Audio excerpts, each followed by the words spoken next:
Okay, good afternoon, Aeropup fans. Don Fielden here with Fielden Aero, the manufacturer of the kit plane we call the Aeropup. It's a bush plane design that we imported in from Australia, and now we manufacture and will soon sell here in the USA as a kit.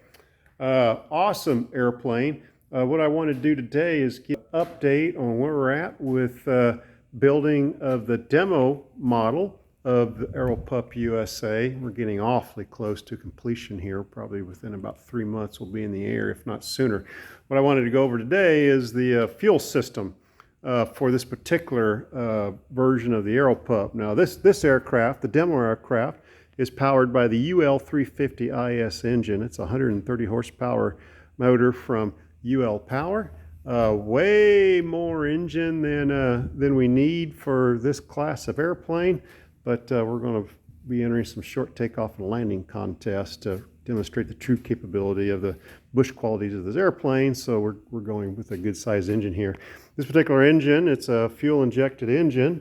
You can see down here, this is one of the fuel filters. The back here on the firewall, if you barely see those two cylinders, those are the fuel pumps. So fuel comes from the tank in plumbing through the fuselage, which I'll show you in a second, up into these fuel pumps, gets pressurized, comes through this filter, and then follows this fuel line right here, fuel feed line, and is ejected into the engine.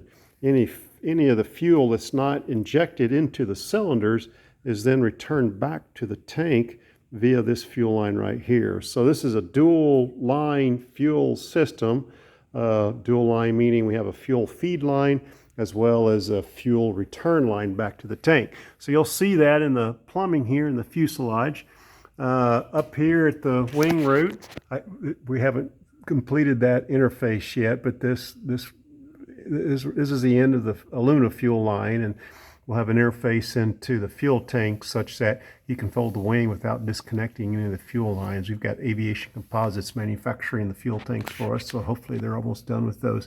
So the fuel to the two fuel lines come out from the wing root and then come down here. So you'll see two lines on this side from the right fuel tank, and then two fuel lines here from the left fuel tank.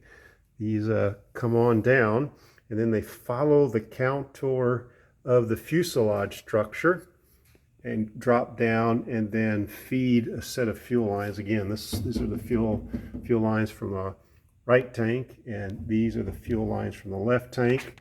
They both travel up and converge right there at the fuel selector valve. This is a special fuel selector valve that simultaneously routes fuel feed and return lines from each tank. Neat little device there.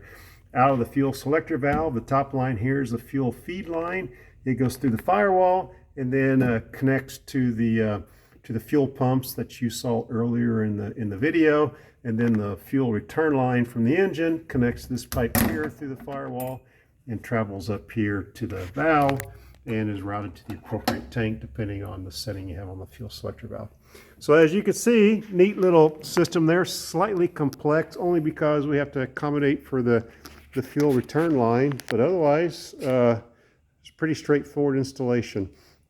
Of course, it's experimental aircraft, so you can route those fuel lines any way that you choose to do so. This is just the way we came up with to make sure we have plenty of clearance around the aileron control assembly down there. Then we wanted to hide the fuel lines behind the structure pieces as much as possible. This will be a baggage compartment here, so we wanted to minimize some exposure of those fuel lines from within the baggage compartment as well. So that just seemed to be the best install for us. So anyway, check us out at fieldenaero.com or aeropupusa.com, and reach out to us here at Fielden Aero anytime you'd like more information. Okay, we'll talk to you soon. Bye.